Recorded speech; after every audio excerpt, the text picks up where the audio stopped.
Hey everyone, welcome back to the channel. In today's video, I'm going to show you how to stream games on TikTok. Streaming games on TikTok boosts audience engagement and leverages the platform's dynamic format. So I'm here right now on the TikTok Live Studio page, and what you are going to do is just simply download this one and install it. In my case, I have already done this earlier. So I can just go ahead and open this one here. So this is the app itself. We are going to open this one and hopefully you are going to log in TikTok. So it's very easy and simple. I know you can do it.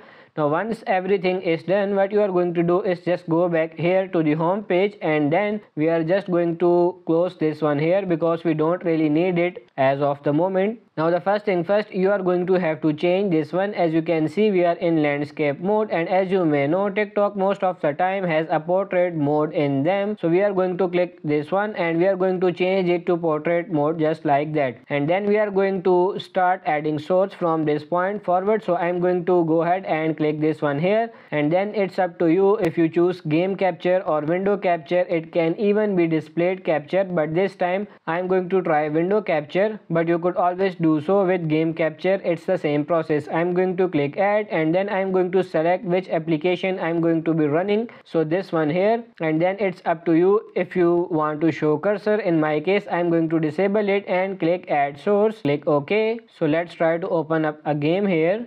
I am just going to play this one, and hopefully TikTok is going to see that, and there you go. As you can see, it's now right here.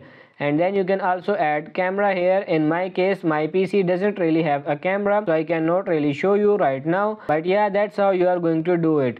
You can just go ahead and start adding more sources in here. So you have different sources here like alert goal, text image countdown, and so many other things here. If you want to have a chat box, for example, you can always use the link, and once everything is done, you can just go ahead and click on this go live here, and it should be done. So that's pretty much it for this video. I hope this video was helpful. If it is, like it and subscribe to the channel. Thank you.